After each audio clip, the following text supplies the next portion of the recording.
Welcome to coders high.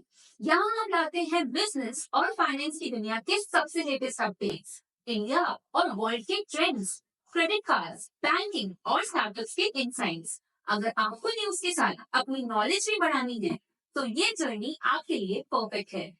Let's dive into today's top story. SBI Chief CS Chetty calls for common mechanism to track SME fund usage. CS Chetty ने SMEs के लिए funds monitor करने के लिए एक common trekking mechanism की need पर focus किया है।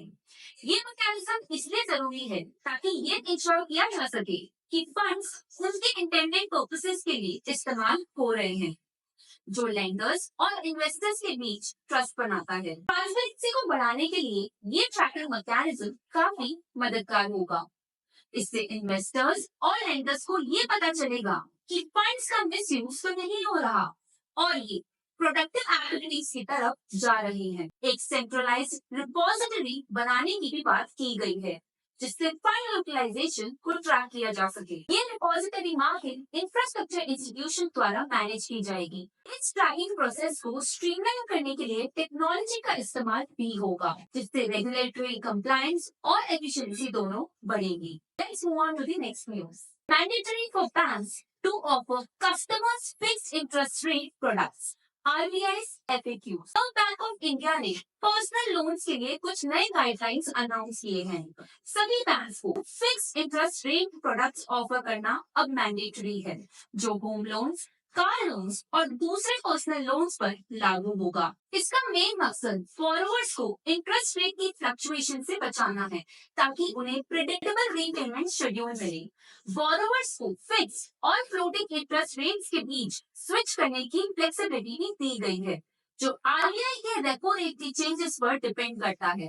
आरबीआई ने फ्लोटिंग रेट्स के रीसेट मैकेनिज्म पर FAQs भी इशू किए हैं, जिससे बोरोवर्स को समझने में मदद मिलेगी। सभी बैंक्स और नॉन बैंकिंग फाइनेंस कंपनीज को इन गाइडलाइंस को फॉलो करना होगा, जिससे यूनिफॉर्मिटी बनी रहे। Let's move on to the next news. WeWork India raises rupees 500 crore via rights issue to cut debt. Rights grow. WeWork India has raised rupees 500 crore through a rights issue supported by Embassy Group and WeWork Global. इसका main objective date reduce करना है, ताकि company debt free हो सके और financial health improve हो। Funds का इस्तेमाल ग्रोथ इनिशिएटिव्स के लिए होगा, जिसमें कोवर्किंग स्पेसेस का एक्सपेंशन और सर्विस ऑफरिंग्स को एनहांस करना शामिल है। WeWork इंडिया की सिटीज में ऑपरेशंस एक्सपेंड करने का प्लान बना रहा है और टोटल डेस्क सैलरी को 1 लाख से ज्यादा करने की सोच रहा है। Let's move on to the next news. American Express Platinum Card offer only for the affluent class with higher spends and specific needs. Amex का क्रेडिट कार्ड काफी बेनिफिट्स और रिक्वायरमेंट्स के साथ आता है।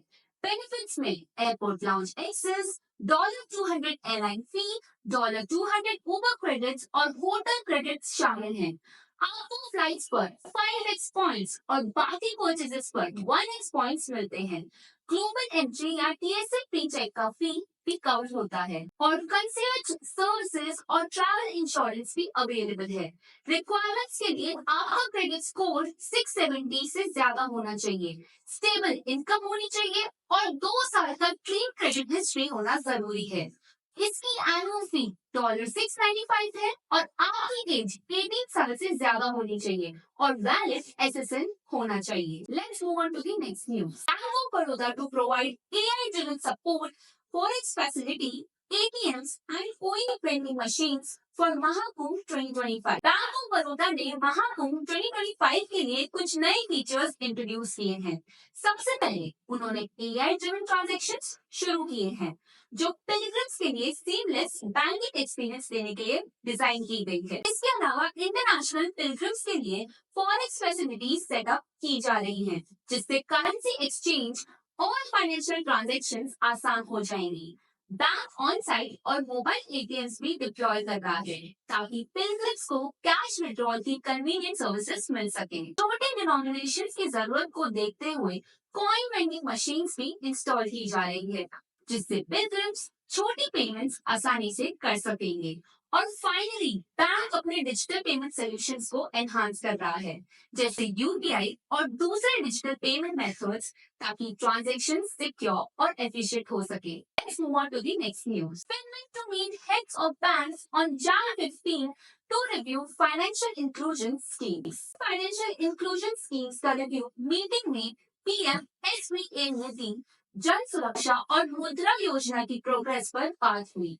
ये स्कीम्स अंडर सर्व पॉपुलेशन को financial services देकर इकोनॉमिक एम्पावरमेंट का एम रखती है। मीटिंग में यूनियन बजट 2025 के लिए फंडिंग रिक्वायरमेंट्स पर डिस्कशन हुआ, ताकि स्कीम्स को जरूरी सपोर्ट मिल सके। पब्लिक और प्राइवेट सेक्टर बैंक्स के रिप्रेजेंटेटिव्स भी शामिल हुए और मार्जिनलाइज्ड ग्रुप्स को लोन्स देने पर ज्यादा फोकस किया गया, जिससे वो अपने बिजनेसेस शुरू कर सके। बजट की तैयारी भी हुई, जहां finance minister Nirmala Sitharaman financial inclusion concerns को एड्रेस करने वाली है। Let's move on to the next news. AI's future in India, a journey marked by small wins and bigger gaps. India AI mission rupees 10,300 crore के बजट के साथ शुरू हुआ है, जो AI कैपेबिलिटीज और स्टार्टअप्स को सपोर्ट करेगा।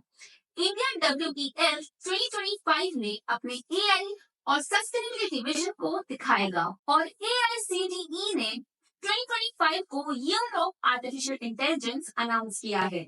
गूगल नए AI प्रोडक्ट्स लॉन्च करेगा, जबकि माइक्रोसॉफ्ट 2030 तक 10 मिलियन लोगों को AI स्किल्स में ट्रेनिंग देने का प्लान बना रहा है।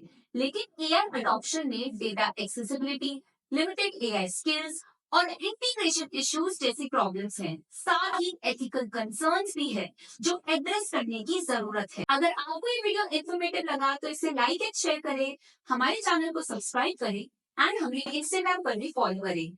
Link is in the description.